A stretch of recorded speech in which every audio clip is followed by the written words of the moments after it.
Hello students, welcome back to my YouTube channel. ನಾನು ನಿಮಗೆ ಇವತ್ತಿನ ವಿಡಿಯೋದಲ್ಲಿ ಇಂಟರ್ನಲ್ ರೀಕನ್ಸ್ಟ್ರಕ್ಷನಲ್ಲಿ ಲೆಂತಿ ಪ್ರಾಬ್ಲಮ್ ಮಾಡಿಸ್ತಾ ಇದ್ದೀನಿ. ಕ್ವಶನ್ ಈ ಥರದಲ್ಲಿದೆ. The following is the balance sheet of X limited as on 31/12/2014. ನೋಡಿ, ಎಕ್ಸ್ ಲಿಮಿಟೆಡ್ ಕಂಪನಿಯ ಬ್ಯಾಲೆನ್ಸ್ ಶೀಟ್ ಕೊಟ್ಟಿದ್ದಾರೆ, ಲಯಬಿಲಿಟೀಸ್ ಕೊಟ್ಟಿದ್ದಾರೆ, ಅಸೆಟ್ಸ್ ಕೊಟ್ಟಿದ್ದಾರೆ, ದೆನ್ ಒಂದಷ್ಟು ಇನ್ಫಾರ್ಮೇಷನ್ ಕೊಟ್ಟಿದ್ದಾರೆ. ಈ ಇನ್ಫಾರ್ಮೇಷನನ್ನು ನೋಡಿಕೊಂಡು ನೀವು pass the journal entries considering the above scheme of reconstruction, ಈ ಎಲ್ಲ ಅಡ್ಜಸ್ಟ್ಮೆಂಟನ್ನು ನೋಡಿಕೊಂಡು ಫಸ್ಟು ನೀವು ಜರ್ನಲ್ ಎಂಟ್ರಿ ಪಾಸ್ ಮಾಡಬೇಕು. ಆ ನಂತರದಲ್ಲಿ prepare post reconstruction balance sheet, journal entry ಮಾಡಿ ಆದ ನಂತರದಲ್ಲಿ ಬ್ಯಾಲೆನ್ಸ್ ಶೀಟನ್ನು ಮಾಡಲಿಕ್ಕೆ ಕೊಟ್ಟಿದ್ದಾರೆ. ಏನೇನು ಅಡ್ಜಸ್ಟ್ಮೆಂಟ್ ಕೊಟ್ಟಿದ್ದಾರೆ? Preference shares are reduce to fully paid shares of 70 each. Preference shares 100 ರೂಪಾಯಿ ಇತ್ತು ಮುಂಚೆ, ನೀವು ಬ್ಯಾಲೆನ್ಸ್ ಶೀಟಲ್ಲಿ ಗಮನಿಸ್ಬೋದು. 100 ರೂಪಾಯಿ ಇದ್ದಂಥ ಪ್ರಿಫರೆನ್ಸ್ ಶೇರ್ಸ್ನ ವ್ಯಾಲ್ಯೂ ಈಗ 70 ರೂಪಾಯಿ ಆಗಿದೆಯಂತೆ. Then ordinary shares is nothing but equity shares. Equity shares 100 ರೂಪಾಯಿ ಇದ್ದಿದ್ದು ಈಗ 50 ರೂಪಾಯಿ ಆಗಿದೆಯಂತೆ. ಅದನ್ನು ಡಿವೆಂಚರ್ ಹೋಲ್ಡರ್ಸಿಗೆ ನಾವು ದುಡ್ಡು ಕೊಡಲಿಕ್ಕಿತ್ತು 2 ಲಕ್ಷ ರೂಪಾಯಿ, ಕೊಡಲಿಕ್ಕೆ ನಮ್ಮ ಹತ್ರ ದುಡ್ಡಿಲ್ಲ. ನಮ್ಮ ಹತ್ರ ಇರೋವಂಥ ಸ್ಟಾಕ್ ಮತ್ತು ಡೆಟಾರ್ಸನ್ನು ನಮ್ಮ ಹತ್ರ ಇರೋ ಸ್ಟಾಕನ್ನು ಅವರೇ ತೊಗೊಂಡು ಹೋಗ್ತಾ ಇದ್ದಾರೆ. ಹಾಗೆ ಡೆಟಾರ್ಸಿಂದ ನಮಗೆ 95,000 ರೂಪಾಯಿ ಅಮೌಂಟ್ ಬರಲಿಕ್ಕಿತ್ತು, ಆ 95,000 ರೂಪಾಯಿ ಅವರೇ ರಿಕವರ್ ಮಾಡ್ಕೊಳ್ತಾ ಇದ್ದಾರೆ. ಬಿಲ್ಡಿಂಗ್ ವ್ಯಾಲ್ಯೂ ಇನ್ಕ್ರೀಸ್ ಆಗ್ತಾ ಇದೆಯಂತೆ, ಮೆಷಿನರಿ ವ್ಯಾಲ್ಯೂ ಡಿಕ್ರೀಸ್ ಆಗ್ತಿದೆಯಂತೆ. ಫಿಕ್ಟಿಷಿಯಸ್ ಅಸೆಟನ್ನು ಎಲಿಮಿನೇಟ್ ಮಾಡಿ ಏನು ಕೊಟ್ಟಿದ್ದಾರೆ? ರೀಕನ್ಸ್ಟ್ರಕ್ಷನ್ ಎಕ್ಸ್ಪೆನ್ಸಸ್ 6,000 ಅಂತ ಕೊಟ್ಟಿದ್ದಾರೆ. ಎಲ್ಲ ಅಡ್ಜಸ್ಟ್ಮೆಂಟ್ ಇರುವಂಥ ಪ್ರಾಬ್ಲಮ್, ಈ ಪ್ರಾಬ್ಲಮಲ್ಲಿ ಎಲ್ಲ ಅಡ್ಜಸ್ಟ್ಮೆಂಟ್ ಇನ್ಕ್ಲೂಡ್ ಆಗಿದೆ. ಸೊ ನಾನು ಪ್ರೀವಿಯಸ್ ಮಾಡಿಸಿರುವಂಥ ಪ್ರಾಬ್ಲಮ್ನಲ್ಲಿ ಎಲ್ಲ ಅಡ್ಜಸ್ಟ್ಮೆಂಟ್ ಇರಲಿಲ್ಲ, ಈ ಪ್ರಾಬ್ಲಮ್ನಲ್ಲಿ ಎಲ್ಲ ಥರದ ಅಡ್ಜಸ್ಟ್ಮೆಂಟನ್ನು ಕೊಟ್ಟಿದ್ದಾರೆ. ಸೊ ನೀವೀಗ ಜರ್ನಲ್ ಎಂಟ್ರಿ ಮಾಡಿ ಬ್ಯಾಲೆನ್ಸ್ ಶೀಟ್ ಮಾಡಬೇಕಾಗತ್ತೆ. ಫಸ್ಟು ಏನು ಮಾಡಬೇಕು? ಶೇರ್ ಕ್ಯಾಪಿಟಲ್ನ ಜರ್ನಲ್ ಎಂಟ್ರಿ. ಫಸ್ಟ್ ಯಾವ ಶೇರ್ಸ್ ಕೊಟ್ಟಿದ್ದಾರೆ? ಪ್ರಿಫರೆನ್ಸ್ ಶೇರ್ಸ್ ಕೊಟ್ಟಿದ್ದಾರೆ. ಜರ್ನಲ್ ಎಂಟ್ರಿ ಈ ಥರದಲ್ಲಿ ಬರುತ್ತೆ. Preference share capital account debtor, 2 preference share capital account, 2 capital reduction account. Narration being preference share capital are reduced as per resolution. So amount ಬರೆಯೋದು ಹೇಗೆ ಅಂತಂದರೆ, first number of shares ಬರ್ಕೊಳ್ಬೇಕು. First adjustment ಕೊಟ್ಟಿರೋದು preference ಶೇರ್ಸಿಂದು. Preference shares number of preference shares 4,500 ಕೊಟ್ಟಿದ್ದಾರೆ. So ನಾನಲ್ಲಿ 4,500 4,500 4,500 ಬರ್ಕೊಳ್ತಾ ಇದ್ದೀನಿ. ಈ ನಂಬರ್ ಆಫ್ ಶೇರ್ಸ್ ಇರೋದು 4,500 ಶೇರ್ಸ್ ಇದೆ. Then multiplied with face value ಎಷ್ಟಿದೆ? ಕ್ವಶನಲ್ಲಿ ಲಯಬಿಲಿಟೀಸ್ನಲ್ಲಿ 4,500 ಪ್ರಿಫರೆನ್ಸ್ ಶೇರ್ಸ್ ಆಫ್ 100 ಈಚ್ ಅಂತ ಇತ್ತು. ಮುಂಚೆ ಇದ್ದಿದ್ದದ್ರ ವ್ಯಾಲ್ಯೂ 100 ರೂಪಾಯಿ.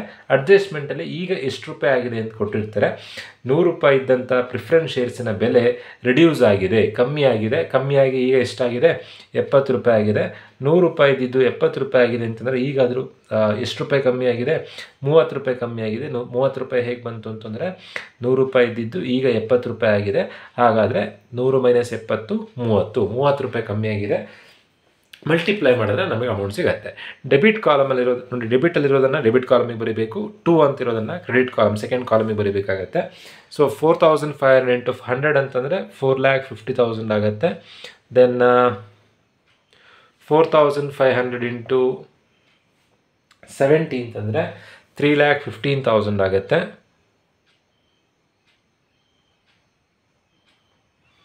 ನೆಕ್ಸ್ಟ್ 4,500 ಇಂಟು 30 ಅಂತಂದರೆ 1,35,000 ಆಗುತ್ತೆ. ಅದೇ ಥರನೇ ಆರ್ಡಿನರಿ ಶೇರ್ಸ್ ಅಂದರೆ ಒಂದೇ, ಈಕ್ವಿಟಿ ಶೇರ್ಸ್ ಅಂದರೆ ಒಂದೇ. ಅದೇ ಥರನೇ ನೀವು ಈಕ್ವಿಟಿ ಶೇರ್ಸಿಗೂ ಜರ್ನಲ್ ಎಂಟ್ರಿ ಮಾಡಬೇಕಾಗತ್ತೆ. ಈಕ್ವಿಟಿ ಶೇರ್ಸಿನ ಜರ್ನಲ್ ಎಂಟ್ರಿನೂ ಅದೇ ಥರನೇ. Equity share capital account debtor, 2 equity share capital account, 2 capital reduction account. ನೋಡಿ, ಕ್ವಶನಲ್ಲಿ ಆರ್ಡಿನರಿ ಶೇರ್ಸ್ ಅಂತ ಕೊಟ್ಟಿದ್ದಾರೆ. ಆರ್ಡಿನರಿ ಶೇರ್ಸ್ ಅಂದರೆ ಒಂದೇ, ಈಕ್ವಿಟಿ ಶೇರ್ಸ್ ಅಂತಂದ್ರೆ ಒಂದೇ. ಅಮೌಂಟ್ ಬರೆಯೋ ಸಿಮಿಲರ್ ಅದೇ ಥರನೇ. ಫಸ್ಟು ನಂಬರ್ ಆಫ್ ಶೇರ್ಸ್ ಬರ್ಕೊಳ್ಬೇಕು. 9,000 ಶೇರ್ಸ್ ಇದೆ. 9,000 ಮಲ್ಟಿಪ್ಲೈಡ್ ವಿತ್ ಮುಂಚೆ ಎಷ್ಟಿತ್ತು, ಈಗ ಎಷ್ಟು ರೂಪಾಯಿ ಆಗಿದೆ, ಎಷ್ಟು ರೂಪಾಯಿ ಕಮ್ಮಿ ಆಗಿದೆ. ಆರ್ಡಿನರಿ ಶೇರ್ಸಿನ ಬೆಲೆ ಮುಂಚೆ 100 ರೂಪಾಯಿ ಇತ್ತು, 100 ರೂಪಾಯಿ ಇದ್ದಿದ್ದು ಈಗ ಎಷ್ಟಾಗಿದೆ? Ordinary shares are reduce to shares of ₹50 each. ಈಗ 50 ರೂಪಾಯಿ ಆಗಿದೆ. ಹಾಗಾದರೆ ಎಷ್ಟು ರೂಪಾಯಿ ಕಮ್ಮಿ ಆದಂಗೆ ಆಯಿತು? 50 ರೂಪಾಯಿ ಕಮ್ಮಿ ಆದಂಗೆ ಆಯಿತು. ಈ 50 ಹೇಗೆ ಬಂತು? 100 ರೂಪಾಯಿ ಇದ್ದಿದ್ದು ಎಷ್ಟಕ್ಕೆ ರಿಡ್ಯೂಸ್ ಆಗಿದೆ? 50 ರೂಪಾಯಿಗೆ ರಿಡ್ಯೂಸ್ ಆಗಿದೆ. ಹಾಗಾದರೆ ಎಷ್ಟು ಬೆಲೆ ಕಮ್ಮಿ ಆದಂಗೆ ಆಯಿತು? 50 ರೂಪಾಯಿ ಕಮ್ಮಿ ಆದಂಗೆ ಆಯಿತು. ಮಲ್ಟಿಪ್ಲೈ ಮಾಡಲಿಕ್ಕೆ ಬರುವಂಥ amount 9 lakh. Equity share capital, 2 equity share capital 4,50,000. Then again 2 capital reduction account 4,50,000. ಈ ಕ್ಯಾಪಿಟಲ್ ರಿಡಕ್ಷನನ್ನು ನೀವು 2 ಥರದಲ್ಲಿ ಮಾಡ್ಬೋದು. ಒಂದು ಇಲ್ಲಿ ಬರೆದಿರೋದನ್ನೇ ಮಲ್ಟಿಪ್ಲೈ ಮಾಡಿದ್ರು ಆಗುತ್ತೆ. ಇಲ್ಲ ಅಂತಂದರೆ 4,50,000 - 3,15,000 1,35,000. 9 lakh - 4,50,000 4,50,000. ಸೊ ನೆಕ್ಸ್ಟ್ ಏನು ಇನ್ಫಾರ್ಮೇಷನ್ ಕೊಟ್ಟಿದ್ದಾರೆ? ಪ್ರಿಫರೆನ್ಸ್ ಶೇರ್ ಕ್ಯಾಪಿಟಲ್ನ ಜರ್ನಲ್ ಎಂಟ್ರಿ ಆಯಿತು, ಆರ್ಡಿನರಿ ಶೇರ್ ಕ್ಯಾಪಿಟಲ್ನ ಜರ್ನಲ್ ಎಂಟ್ರಿ ಆಯಿತು. ಡಿಬೆಂಚರ್ ಹೋಲ್ಡರ್ಸ್ ಬಗ್ಗೆ ಇನ್ಫಾರ್ಮೇಷನ್ ಕೊಟ್ಟಿದ್ದಾರೆ. ಸೊ ಜರ್ನಲ್ ಎಂಟ್ರಿ ಏನಾಗುತ್ತೆ ಅಂತಂದರೆ debenture holders account data. Debenture amount ಎಷ್ಟು ಕೊಟ್ಟಿದ್ದಾರೆ? 2 lakh ಕೊಟ್ಟಿದ್ದಾರೆ. ಸೊ ಡಿಬೆಂಚರ್ ಹೋಲ್ಡರ್ಸ್ ಇದ್ದರು 2 lakh ಬರ್ಕೊಳ್ತಾ ಇದ್ದೀನಿ. ಡಿಬೆಂಚರ್ ಹೋಲ್ಡರ್ಸ್ ಅಂದರೆ ನಾವು ಅವ್ರ ಹತ್ರ ಸಾಲ ಮಾಡಿರ್ತೀವಿ. ಎಷ್ಟು ಸಾಲ ಮಾಡಿದ್ದೀವಿ? 2 ಲಕ್ಷ ರೂಪಾಯಿ ಸಾಲ ಮಾಡಿದ್ದೀವಿ. ಸಾಲ ತೀರಿಸಲಿಕ್ಕೆ ದುಡ್ಡು ಇಲ್ಲದೆ ಇದ್ದಾಗ ಏನು ಮಾಡ್ತಾರೆ ಅಂತಂದರೆ ನಮ್ಮ ಹತ್ರ ಇರುವಂಥ ಅಸೆಟನ್ನು ಅವರು ತೊಗೊಂಡು ಹೋಗ್ತಾರೆ. ಯಾವ್ಯಾವ ಅಸೆಟ್ ತೊಗೊಂಡು ಹೋಗ್ತಿದ್ದಾರಂತೆ? Debenture holders take over the stock and debtors in full satisfaction of their claims. ನಾವು ಅವರಿಗೆ 2 ಲಕ್ಷ ರೂಪಾಯಿ ಕೊಡಲಿಕ್ಕಿತ್ತು, ಕೊಡ್ಲಿಕ್ಕೆ ದುಡ್ಡು ಇಲ್ಲದೆ ಇರೋಂಥ ಕಾರಣ ನಮ್ಮ ಹತ್ರ ಇರೋ ಸ್ಟಾಕ್ ತೊಗೊಂಡು ಹೋಗ್ತಾ ಇದ್ದಾರೆ. ಸ್ಟಾಕ್ ವ್ಯಾಲ್ಯೂ ಎಷ್ಟಿದೆ? 1 lakh ಇದೆ. ದೆನ್ ಡೇಟಾಸ್ ಅಂದರೆ ಬರಲಿಕ್ಕಿರೋ ದುಡ್ಡು ನಮಗೆ ಥರ್ಡ್ ಪಾರ್ಟಿಯಿಂದ 95,000 ದುಡ್ಡು ಬರಲಿಕ್ಕಿತ್ತು. ಆ ದುಡ್ಡನ್ನು ಡಿಬೆಂಚರ್ ಹೋಲ್ಡರ್ಸೇ ವಸೂಲಿ ಮಾಡ್ತಾ ಇದ್ದಾರೆ. So datas 95,000. ಸೊ 2 ಲಕ್ಷ ರೂಪಾಯಿ ಕೊಡಲಿಕ್ಕಿತ್ತು. ನಾವು ಟೋಟಲಾಗಿ ಎಷ್ಟು ಕೊಟ್ಟಂಗಾಯಿತು? 2 ಲಕ್ಷ ರೂಪಾಯಿ ಕೊಡಲಿಕ್ಕಿತ್ತು. ನಮ್ಮ ಹತ್ರ ಇರೋ 1,95,000 ರೂಪಾಯಿ ಅಸೆಟ್ ಅವ್ರು ತೊಗೊಂಡು ಹೋಗ್ತಾ ಇದ್ದಾರೆ. ಅಂದರೆ ಅವ್ರು 5,000 ರೂಪಾಯಿ ಬಿಟ್ಟಂಗಾಯಿತು. ಆ 5,000 ರೂಪಾಯಿ ಕ್ಯಾಪಿಟಲ್ ರಿಡಕ್ಷನ್ ಆಗುತ್ತೆ. ನರೇಶನ್ ಏನು? Being the claims of debenture holders satisfied. ನಾವು ಅವರಿಗೆ ಕೊಡಲಿಕ್ಕೆ ಇರೋವಂಥ ದುಡ್ಡು ಕೊಟ್ಟಾಯಿತು. ಸೊ ನೆಕ್ಸ್ಟ್ ಇರೋವಂಥ ಅಡ್ಜಸ್ಟ್ಮೆಂಟ್ ಯಾವುದು?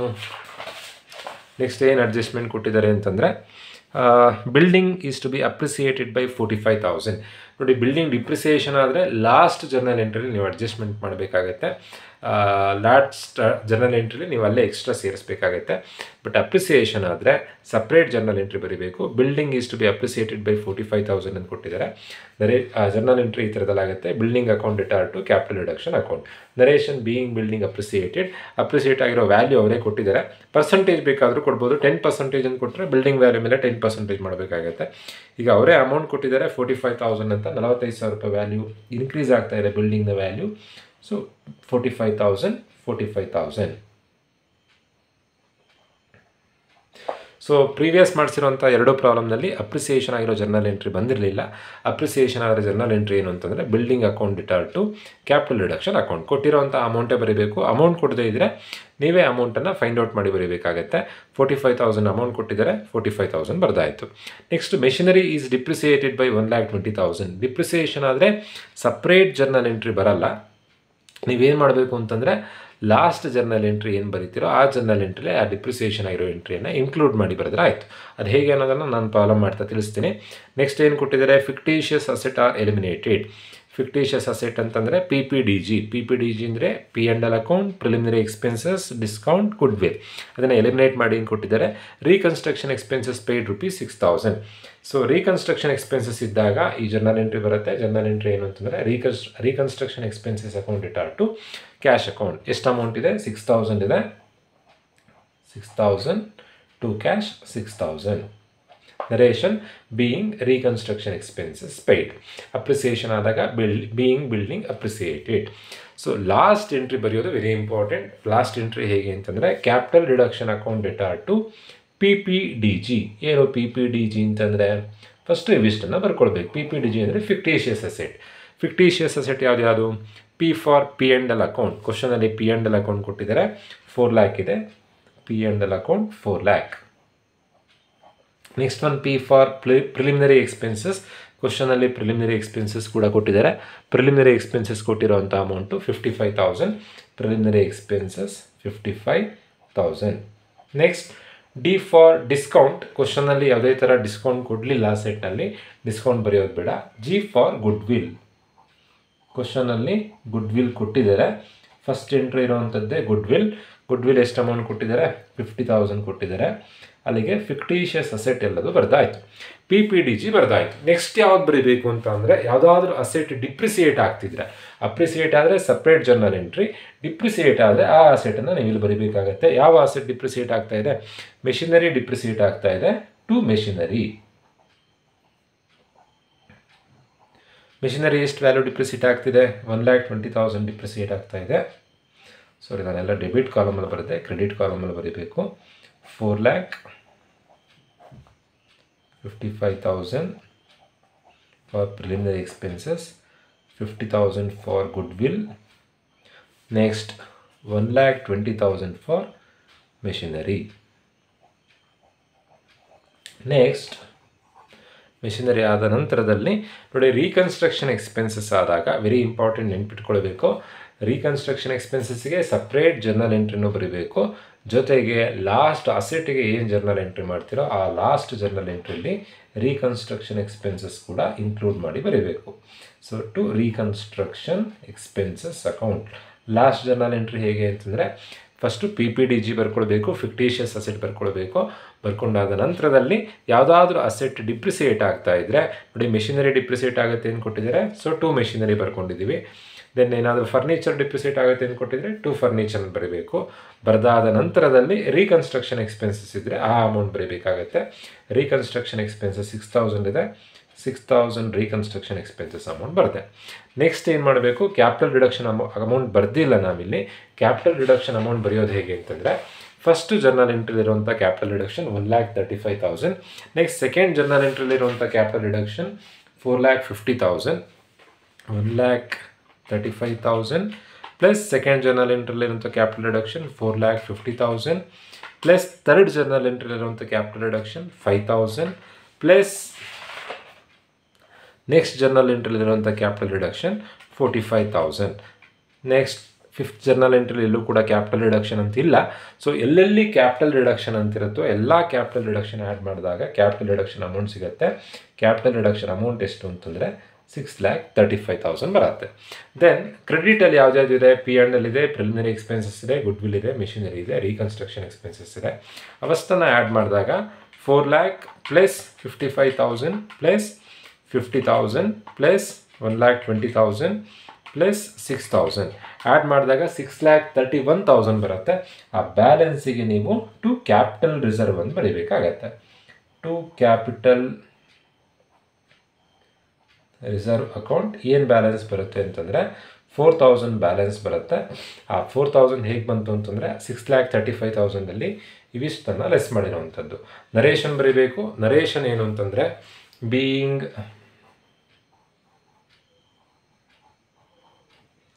capital reduction amount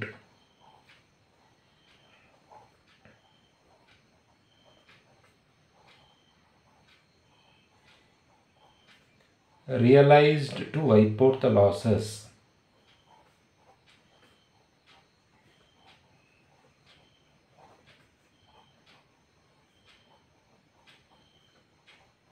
and written down the value of assets. ನಾನಲ್ಲಿ ಬರೀಲಿಕ್ಕೆ ಹೋಗಲ್ಲ, ವಿಡಿಯೋ ಲೆಂತಿ ಆಗುತ್ತೆ.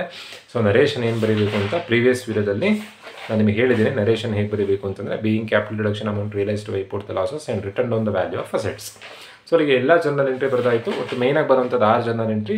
ಶೇರ್ ಕ್ಯಾಪಿಟಲ್ಗೆ 2 ಎಂಟ್ರಿ, ಡಿಬೆಂಚರಿಗೆ 1 ಎಂಟ್ರಿ, ಅಪ್ರಿಸಿಯೇಷನ್ ಆದರೆ ಸಪ್ರೇಟ್ ಎಂಟ್ರಿ, ರೀಕನ್ಸ್ಟ್ರಕ್ಷನ್ ಎಕ್ಸ್ಪೆನ್ಸಸ್ ಕೊಟ್ಟರೆ ಸಪ್ರೇಟ್ ಎಂಟ್ರಿ, ಲಾಸ್ಟಿಗೆ ಯಾವಾಗಲೂ ಅಸೆಟಿನ ಎಂಟ್ರಿ ಬರೀಬೇಕು. ಸೊ ಬ್ಯಾಲೆನ್ಸ್ ಶೀಟ್ ಮಾಡೋದು ಹೇಗೆ? ಬ್ಯಾಲೆನ್ಸ್ ಶೀಟ್ ಮಾಡೋದು ಹೇಗೆ ಅಂತಂದರೆ ಅವ್ರು ಏನು ಬ್ಯಾಲೆನ್ಸ್ ಶೀಟ್ ಕೊಟ್ಟಿದ್ದಾರೋ ಅದೇ ಬ್ಯಾಲೆನ್ಸ್ ಶೀಟೇ ಫಸ್ಟ್ ಬರ್ಕೊಳ್ಬೇಕು. ಏನು ಬ್ಯಾಲೆನ್ಸ್ ಶೀಟ್ ಕೊಟ್ಟಿದ್ದಾರೆ? ಪ್ರಿಫರೆನ್ಸ್ ಶೇರ್ ಕ್ಯಾಪಿಟಲ್ ಕೊಟ್ಟಿದ್ದಾರೆ, ಈಕ್ವಿಟಿ ಶೇರ್ ಕ್ಯಾಪಿಟಲ್ ಕೊಟ್ಟಿದ್ದಾರೆ, ದೆನ್ ಡಿಬೆಂಚರ್ಸ್ ಕೊಟ್ಟಿದ್ದಾರೆ, ಕ್ರೆಡಿಟಾರ್ಸ್ ಕೊಟ್ಟಿದ್ದಾರೆ, ಕ್ಯಾಪಿಟಲ್ ಬಿಲ್ಸ್ ಪೇಬಲ್ ಕೊಟ್ಟಿದ್ದಾರೆ. ಯಾವುದ್ಯಾವುದಿದೆಯೋ ಎಲ್ಲ ಎಂಟ್ರಿ ಬರ್ಕೊಳ್ಬೇಕು. ಬಟ್ ಈಗ ನಾವೆಲ್ಲ ಎಂಟ್ರಿ ಬರ್ಕೊಳ್ಬೇಕಾದ್ರೆ ಡಿಬೆಂಚರನ್ನು ಬರ್ಕೊಂಡಿಲ್ಲ. ಏನಕ್ಕೆ ಡಿಬೆಂಚರನ್ನು ಬರ್ಕೊಂಡಿಲ್ಲ ಅಂತಂದರೆ ಡಿಬೆಂಚರ್ ಹೋಲ್ಡರ್ಸಿಗೆ ನಾವು 2 ಲಕ್ಷ ರೂಪಾಯಿ ಕೊಡಲಿಕ್ಕಿತ್ತು. 2 ಲಕ್ಷ ರೂಪಾಯಿ ಕೊಡಲಿಕ್ಕಿತ್ತು. ಬಟ್ ನಮಗೆ ಕೊಡಲಿಕ್ಕೆ ದುಡ್ಡಿಲ್ಲದೆ ಇರೋವಂಥ ಕಾರಣ ನಮ್ಮ ಹತ್ರ ಇರೋ ಸ್ಟಾಕ್ ಮತ್ತು ರಿಟಾರ್ಸನ್ನು ಅವ್ರು ತೊಗೊಂಡು ಹೋಗಿದ್ದಾರೆ. ಸೊ ಹಾಗಾಗಿ ನಾವು ಡಿಬೆಂಚರ್ಸಿಗೆ ಯಾವುದೇ ಥರ ಅಮೌಂಟ್ ಕೊಡುವಂಥ ಅವಶ್ಯಕತೆ ಇರಲ್ಲ. ಅವ್ರಿಗೆ ಕೊಡಲಿಕ್ಕಿರುವಂಥ ದುಡ್ಡಿನ ಬದಲಾಗಿ ಅಸೆಟ್ ಕೊಟ್ಟಾಗಿದೆ. ಹಾಗಾಗಿ ಡಿಬೆಂಚರ್ಸನ್ನು ಬರ್ಕೊಂಡಿಲ್ಲ. ಸೊ ಫಸ್ಟ್ ಇರುವಂಥ ಎಂಟ್ರಿ ಯಾವುದು? ಪ್ರಿಫರೆನ್ಸ್ ಶೇರ್ ಕ್ಯಾಪಿಟಲ್ ಇದೆ. ಪ್ರಿಫರೆನ್ಸ್ ಶೇರ್ ಕ್ಯಾಪಿಟಲ್ ಅಂತ ಬರ್ಕೊಂಡಿದ್ದೀವಿ. ಅಮೌಂಟ್ ಬರೆಯೋದು ಯಾವುದು ಅಂತಂದರೆ ಕ್ವಶನಲ್ಲಿ ಕೊಟ್ಟಿರುವಂಥ ಅಮೌಂಟಿಂದ, ಕ್ವಶನಲ್ಲಿ ಎಷ್ಟು ಅಮೌಂಟ್ ಕೊಟ್ಟಿದ್ದಾರೆ? 4,50,000 ಇದೆ. ಆ ಅಮೌಂಟಿಂದ ನೀವು ಮಾಡಿರೋಂಥ ಜರ್ನಲ್ ಎಂಟ್ರಿಲಿ ಕ್ಯಾಪಿಟಲ್ ರಿಡಕ್ಷನ್ ಅಂತ ಏನು ಅಮೌಂಟ್ ಇದೆಯೋ ಆ ಅಮೌಂಟನ್ನು ಕಳೆದು ಬರೀಬೇಕು. ಸೊ 4,50,000ಇಂದ 1,35,000 ಕಳೆದು ಬರೀಬೇಕು. ಇಲ್ಲ ಅಂತಂದರೆ ಟು ಪ್ರಿಫರೆನ್ಸ್ ಶೇರ್ ಕ್ಯಾಪಿಟಲ್ ಅಂತ ಎಷ್ಟು ಅಮೌಂಟ್ ಬರೆದಿದ್ದೀರೋ ಅದೇ ಅಮೌಂಟನ್ನು ಡೈರೆಕ್ಟಾಗಿ ಬರೆದ್ರು ಆಯಿತು. ಡೈರೆಕ್ಟಾಗಿ ಎಷ್ಟು ಅಮೌಂಟ್ ಬರೆದಿದ್ದೀರಾ? 3,15,000 ಬರೆದಿದ್ದೀರಾ. ಅದೇ ಅಮೌಂಟನ್ನು ನಾನಿಲ್ಲಿ ಡೈರೆಕ್ಟಾಗಿ ಬರಿತಾ ಇದ್ದೀನಿ.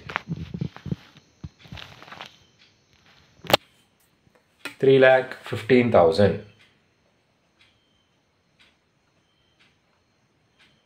ಅದೇ ಥರನೇ equity share capital, that is ordinary capital. Ordinary capital 9 lakh ಕ್ವಶನಲ್ಲಿತ್ತು. ನೀವು ಮಾಡಿರೋಂಥ ಜರ್ನಲ್ ಎಂಟ್ರಿ ನೋಡಬೇಕು. ಮಾಡಿರೋಂಥ ಜರ್ನಲ್ ಎಂಟ್ರಿಲಿ ಕ್ಯಾಪಿಟಲ್ ರಿಡಕ್ಷನ್ 4,50,000 ಇದೆ. ಅದನ್ನು ಕಳೆದು ಬರೆದರೂ ಆಗುತ್ತೆ. ಇಲ್ಲ ಅಂತಂದರೆ ಟು ಈಕ್ವಿಟಿ ಶೇರ್ ಕ್ಯಾಪಿಟಲ್ ಎಷ್ಟು ಅಮೌಂಟ್ ಬರೆದಿದ್ದೀರಾ? 4,50,000 ಬರೆದಿದ್ದೀರಾ. ಅದೇ ಅಮೌಂಟನ್ನು ಇಲ್ಲಿ ಬರೆದ್ರೆ ಆಯಿತು, 4,50,000. ನೆಕ್ಸ್ಟ್ ಡಿಬೆಂಚರ್ ಹೋಲ್ಡರ್ಸ್ಗೆ ನಾವು 2 ಲ್ಯಾಕ್ ಕೊಡಲಿಕ್ಕಿತ್ತು, ಬಟ್ 2 ಲ್ಯಾಕಿನ ಬದಲಾಗಿ ನಾವು ಸ್ಟಾಕ್ ಮತ್ತು ಡಿಟಾರ್ಸನ್ನು ಕೊಟ್ಟಾಗಿದೆ. ಸೊ ಹಾಗಾಗಿ ಡಿಬೆಂಚರ್ಸನ್ನು ಬರೆಯೋದು ಬೇಡ. ಕ್ರೆಡಿಟಾರ್ಸ್ 2,30,000 ಇತ್ತು. ಇಲ್ಲೆಲ್ಲೂ ಕೂಡ ನೀವು ಮಾಡಿರೋಂಥ ಜರ್ನಲ್ ಎಂಟ್ರಿಲಿ ಕ್ರೆಡಿಟಾರ್ಸ್ ಬಗ್ಗೆ ಇನ್ಫಾರ್ಮೇಷನ್ ಕೊಡಲಿಲ್ಲ. ಸೊ ಎಷ್ಟು ಅಮೌಂಟ್ ಇತ್ತು ಅಷ್ಟೇ ಅಮೌಂಟ್ ಬರೆದ್ರಾಯಿತು, 2,30,000. ದೆನ್ ಬಿಲ್ಸ್ ಪೇಬಲ್, ನೀವು ಮಾಡಿರೋಂಥ ಜರ್ನಲ್ ಎಂಟ್ರಿ ಎಲ್ಲೂ ಕೂಡ ಬಿಲ್ಸ್ ಪೇಬಲ್ ಬಗ್ಗೆ ಇನ್ಫಾರ್ಮೇಷನ್ ಕೊಟ್ಟಿರಲಿಲ್ಲ. ಅಡ್ಜಸ್ಟ್ಮೆಂಟಲ್ಲಿ ಬಿಲ್ಸ್ ಪೇಬಲ್ ಬಗ್ಗೆ ಇನ್ಫಾರ್ಮೇಷನ್ ಕೊಡಲಿಲ್ಲ. ಹಾಗಾಗಿ ನೀವು ಯಾವುದೇ ಥರ ಜರ್ನಲ್ ಎಂಟ್ರಿ ಮಾಡಲಿಲ್ಲ. ಜರ್ನಲ್ ಎಂಟ್ರಿ ಇಲ್ಲದೆ ಇದ್ದಾಗ ಡೈರೆಕ್ಟಾಗಿ ಎಷ್ಟು ಅಮೌಂಟ್ ಇರುತ್ತೋ ಅಷ್ಟೇ ಅಮೌಂಟನ್ನು ಬರ್ಕೊಳ್ಬೇಕು, 1,32,000. ನೆಕ್ಸ್ಟ್ ಕ್ಯಾಪಿಟಲ್ ರಿಸರ್ವ್ ಕ್ವಶನಲ್ಲಿ ಕೊಟ್ಟಿಲ್ಲ, ಬ್ಯಾಲೆನ್ಸ್ ಶೀಟಲ್ಲಿ ಕೊಟ್ಟಿಲ್ಲ. ಈ ಕ್ಯಾಪಿಟಲ್ ರಿಸರ್ವ್ ಎಲ್ಲಿಂದ ಬರುತ್ತೆ ಅಂತಂದರೆ ನೀವು ಮಾಡಿರೋಂಥ ಲಾಸ್ಟ್ ಜರ್ನಲ್ ಎಂಟ್ರಿಲಿ ಏನು ಬ್ಯಾಲೆನ್ಸ್ ಬಂದಿರುತ್ತೋ ಆ ಬ್ಯಾಲೆನ್ಸನ್ನು ನೀವು ಕ್ಯಾಪಿಟಲ್ ರಿಸರ್ವ್ ಅಂತ ಹೇಳಿ ಬ್ಯಾಲೆನ್ಸ್ ಶೀಟ್ ಲಯಬಿಲಿಟಿ ಸೈಡ್ ತೋರಿಸ್ಬೇಕಾಗತ್ತೆ. So capital reserve 4,000. ಇವಿಷ್ಟನ್ನು ಆ್ಯಡ್ ಮಾಡಿದಾಗ ಬರೋಂಥ ಆನ್ಸರ್ 11,31,000. ಹೇಗೆ ಬಂತು 11,31,000? 3,15,000 plus 4,50,000 plus 2,30,000 plus 1,32,000 plus 4,000. So ಇಷ್ಟು ಆ್ಯಡ್ ಮಾಡಿದಾಗ 11,31,000 ಬರುತ್ತೆ. ಅದೇ ಥರದಲ್ಲಿ ನಾವೀಗ ಅಸೆಟ್ ಕೂಡ ಕ್ಯಾಲ್ಕುಲೇಷನ್ ಮಾಡಬೇಕು. ನೋಡಿ, ಗುಡ್ ವಿಲ್ 50,000 ಇದೆ. ನೀವು ಮಾಡಿರುವಂಥ ಜರ್ನಲ್ ಎಂಟ್ರಿ ನೋಡಿ, ಜರ್ನಲ್ ಎಂಟ್ರಿಲಿ ಗುಡ್ ವಿಲ್ 50,000 ಇದೆ. 50,000 ಮೈನಸ್ 50,000 0. ಸೊ ಹಾಗಾಗಿ ಗುಡ್ ವಿಲ್ ಬರೆಯೋದು ಬೇಡ. ದೆನ್ ಬಿಲ್ಡಿಂಗ್ 5 ಲ್ಯಾಕ್ ಇದೆ. ನೀವು ಮಾಡಿರೋಂಥ ಜರ್ನಲ್ ಎಂಟ್ರಿ ನೋಡಿ, ಬಿಲ್ಡಿಂಗ್ ವ್ಯಾಲ್ಯೂ ಡಿಪ್ರಿಸಿಯೇಟ್ ಆದರೆ ಕಳೆದು ಬರೀಬೇಕು, ಅಪ್ರಿಸಿಯೇಟ್ ಆದರೆ ಆ್ಯಡ್ ಮಾಡಿ ಬರೀಬೇಕು. ಬಿಲ್ಡಿಂಗ್ 5 ಲ್ಯಾಕ್ ಇತ್ತು, ಬಿಲ್ಡಿಂಗ್ ವ್ಯಾಲ್ಯೂ 45,000 ರೂಪಾಯಿ ಅಪ್ರಿಸಿಯೇಟ್ ಆಗಿದೆ, ಜಾಸ್ತಿ ಆಗ್ತಾ ಇದೆ. ಸೊ ಆ್ಯಡ್ ಮಾಡಿ ಬರೀಬೇಕು. 5 lac plus 45,000, 5 lac plus 45,000 total amount ಏನಾಗುತ್ತೆ ಅಂತಂದರೆ 5,45,000. ಯಾವಾಗ ಆ್ಯಡ್ ಮಾಡಬೇಕು? ಅಪ್ರಿಸಿಯೇಟ್ ಆದರೆ ಆ್ಯಡ್ ಮಾಡಬೇಕು, ಡಿಪ್ರಿಸಿಯೇಟ್ ಆದರೆ ಲೆಸ್ ಮಾಡಬೇಕು. 5,45,000. ದೆನ್ ಬಿಲ್ಡಿಂಗ್ ಆದಮೇಲೆ ಇರೋವಂಥ ಎಂಟ್ರಿ ಮೆಷಿನರಿ 7 ಲ್ಯಾಕ್ ಕ್ವಶನಲ್ಲಿ ಕೊಟ್ಟಿದ್ದಾರೆ. ಸೊ ನೀವು ಮಾಡಿರೋಂಥ ಜರ್ನಲ್ ಎಂಟ್ರಿ ಗಮನಿಸಬೇಕು. ಜರ್ನಲ್ ಎಂಟ್ರಿಲಿ ಮೆಷಿನರಿ 1,20,000 ಮೆಷಿನರಿ ಡಿಪ್ರಿಸಿಯೇಟ್ ಆಗುತ್ತೆ ಅಂತ ಕೊಟ್ಟಿದ್ದರು. ಡಿಪ್ರಿಸಿಯೇಟ್ ಆಗಿದ್ದರಿಂದ ಕಳೆದು ಬರೀಬೇಕು. 7 ಲಕ್ಷದಲ್ಲಿ 1,20,000 ಕಳೆದು 7ರಲ್ಲಿ 120 ಕಳೆದ್ರೆ ಬರೋವಂಥ ಆನ್ಸರ್ 5,80,000. 5,80,000 ರೂಪಾಯಿ ಬರೀಬೇಕು. ನೆಕ್ಸ್ಟ್ ಇರೋವಂಥ ಎಂಟ್ರಿ ಸ್ಟಾಕ್ ಆ್ಯಂಡ್ ಡೆಟಾಸ್. ನೋಡಿ, ಸ್ಟಾಕ್ ಆ್ಯಂಡ್ ಡೆಟಾಸ್ ನಮ್ಮ ಹತ್ರ ಈಗ ಇಲ್ಲ. ಆ ಸ್ಟಾಕ್ ಮತ್ತು ಡೆಟಾಸನ್ನು ನೀವು ಡಿಬೆಂಚರ್ ಹೋಲ್ಡರ್ಸಿಗೆ ಕೊಟ್ಟಿದ್ದೀರಾ. ನಮ್ಮ ಹತ್ರ ಇರೋ ಸ್ಟಾಕನ್ನು ಹಾಗೆ ನಮಗೆ ಬರಬೇಕಾಗಿರೋ ಡೆಟಾಸ್ ಅಮೌಂಟನ್ನು ಡಿಬೆಂಚರ್ ಹೋಲ್ಡರ್ಸ್ ಆ ಅಮೌಂಟನ್ನು ಆ ಅಸೆಟನ್ನು ತೊಗೊಂಡು ಹೋಗಿರೋದ್ರಿಂದ ಸ್ಟಾಕು ಬರೀಲಿಕ್ಕಿಲ್ಲ, ಡೆಟಾರ್ಸು ಬರೀಲಿಕ್ಕಿಲ್ಲ, ಡಿಬೆಂಚರ್ ಹೋಲ್ಡರ್ಸ್ ಅಮೌಂಟು ಬರೀಲಿಕ್ಕಿಲ್ಲ. ದೆನ್ ನೆಕ್ಸ್ಟ್ ಇರೋವಂಥ ಎಂಟ್ರಿ ಕ್ಯಾಶ್ ಎಷ್ಟು ಅಮೌಂಟ್ ಇದೆ ಅಂತಂದರೆ 12,000 ಇದೆ. ಬಟ್ ಆ 12,000ನಲ್ಲಿ ರೀಕನ್ಸ್ಟ್ರಕ್ಷನ್ ಎಕ್ಸ್ಪೆನ್ಸಸ್ಗೆ ನೀವು 6,000 ಕ್ಯಾಶ್ ಖರ್ಚು ಮಾಡಿದ್ದೀರಾ. ಸೊ ಕ್ಯಾಶಲ್ಲಿ ಕ್ಯಾಶ್ ಅಮೌಂಟನ್ನು ಲೆಸ್ ಮಾಡಿ ಬರೀಬೇಕು. ಕ್ವಶನಲ್ಲಿ 12,000 ಇತ್ತು, 12,000ಅಲ್ಲಿ 6,000 ಪೇಮೆಂಟ್ ಮಾಡ್ತಾ ಇದ್ದೀರಾ. ನಿಮಗೆ ಉಳಿಯುವಂಥ ಅಮೌಂಟ್ ಎಷ್ಟು? 6,000 ಮಾತ್ರ. ನೆಕ್ಸ್ಟ್ ಇರೋವಂಥ ಎಂಟ್ರಿ ಯಾವುದು? Profit and loss account. Profit and loss account ಎಷ್ಟು ಅಮೌಂಟ್ ಇದೆ? Profit and loss account 4 lakh ಇದೆ. ನೀವು ಮಾಡಿರುವಂಥ ಜರ್ನಲ್ ಎಂಟ್ರಿಲಿ ಪ್ರಾಫಿಟ್ ಆ್ಯಂಡ್ ಲಾಸ್ ಅಕೌಂಟ್ 4 ಲ್ಯಾಕೇ ಬರೆದಿದ್ದೀರಾ. 4 ಲ್ಯಾಕ್ ಮೈನಸ್ 4 ಲ್ಯಾಕ್ 0 ನಿಲ್ ಆಗುತ್ತೆ. ಸೊ ಹಾಗಾಗಿ ಪಿ ಆ್ಯಂಡ್ ಎಲ್ ಅಕೌಂಟ್ ಬರೀದೇ ಇದ್ರೂ ಆಗುತ್ತೆ, ಬರೆದು ನಿಲ್ ಬರೆದ್ರೂ ಆಗುತ್ತೆ. ಲಾಸ್ಟ್ ಇರೋವಂಥ entry preliminary expenses.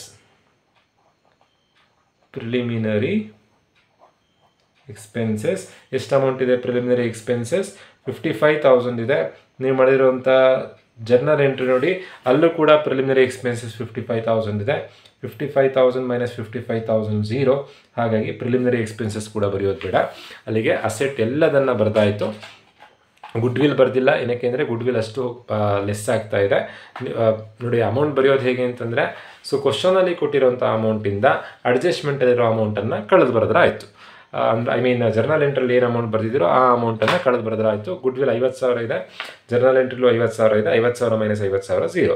Building 5 lakh ರೂಪಾಯಿ ಇದೆ, ಬಟ್ ಅಪ್ರಿಸಿಯೇಟ್ ಆದರೆ ಆ್ಯಡ್ ಮಾಡಿ ಬರೀಬೇಕು. ಅಪ್ರಿಸಿಯೇಟ್ ಆಗಿತ್ತು, ಆ್ಯಡ್ ಮಾಡಿ ಬರೆದಿದ್ದೀರಾ. ಮೆಷಿನ್ 7 ಲ್ಯಾಕ್ ಇದೆ. ನೀವು ಮಾಡಿರುವಂಥ ಜರ್ನಲ್ ಎಂಟ್ರಿಲಿ 120 ಇದೆ, ಕಳೆದು ಬರೆದಿದ್ದೀರಾ. ಸ್ಟಾಕ್ 1 ಲಕ್ಷ ಇದೆ.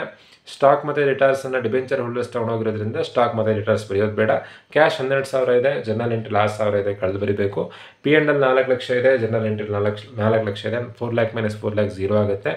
ಪ್ರಿಲಿಮಿನರಿ ಎಕ್ಸ್ಪೆನ್ಸಸ್ 55,000 ಇದೆ, ಜರ್ನಲ್ ಎಂಟ್ರಿಲೂ 55,000 ಇದೆ. 55 ಮೈನಸ್ 55 0 ಆಯಿತು. ಇವಿಷ್ಟನ್ನು ಆ್ಯಡ್ ಮಾಡಿದಾಗ ಬರುವಂಥ ಆನ್ಸರ್ 5,45,000 ಪ್ಲಸ್ 5,80,000 ಪ್ಲಸ್ 6000 ಆ್ಯಡ್ ಮಾಡಿದಾಗ ಬರುವಂಥ ಆನ್ಸರ್ 11,31,000. ಬ್ಯಾಲೆನ್ಸ್ ಶೀಟ್ ಟ್ಯಾಲಿ ಆಗಬೇಕು. ಅಸೆಟಿನ ಆನ್ಸರು ಲಯಬಿಲಿಟಿನ ಆನ್ಸರ್ ಸೇಮ್ ಬರಬೇಕು. ಸೇಮ್ ಬಂದಿದೆ. ಸೊ ಈ ಥರದಲ್ಲಿ ನೀವು 12 ಮಾರ್ಕ್ಸ್ ಪ್ರಾಬ್ಲಮನ್ನು ಮಾಡಬೇಕಾಗತ್ತೆ. ಒಂದೊಂದು ಯೂನಿವರ್ಸಿಟಿಗೆ ಒಂದೊಂದು ಥರ ಕೊಡ್ತಾರೆ. BCom ಕುವೆಂಪು ಯೂನಿವರ್ಸಿಟಿ ಆದರೆ 10 ಮಾರ್ಕ್ಸೇ ಮ್ಯಾಕ್ಸಿಮಮ್ ಇರುವಂಥದ್ದು, 10 ಮಾರ್ಕ್ಸಿಗೆ ಕೇಳ್ತಾರೆ. ಕೆಲವೊಂದು ಯೂನಿವರ್ಸಿಟಿಯಲ್ಲಿ 12 ಮಾರ್ಕ್ಸಿಗೂ ಕೇಳ್ತಾರೆ, 15ಗೂ ಕೇಳ್ತಾರೆ. ಸೊ ಈ ಥರದಲ್ಲಿ ನೀವು ರೀಕನ್ಸ್ಟ್ರಕ್ಷನ್ ಪ್ರಾಬ್ಲಮ್ ಮಾಡಬೇಕಾಗತ್ತೆ. ಹೋಪ್ ಎಲ್ರಿಗೂ ವಿಡಿಯೋ ಅರ್ಥ ಆಗಿದೆ ಅಂತ ಅಂದ್ಕೊಳ್ತಾ ಇವತ್ತಿನ ವಿಡಿಯೋ ಮುಗಿಸ್ತಾ ಇದ್ದೀನಿ. Thank you.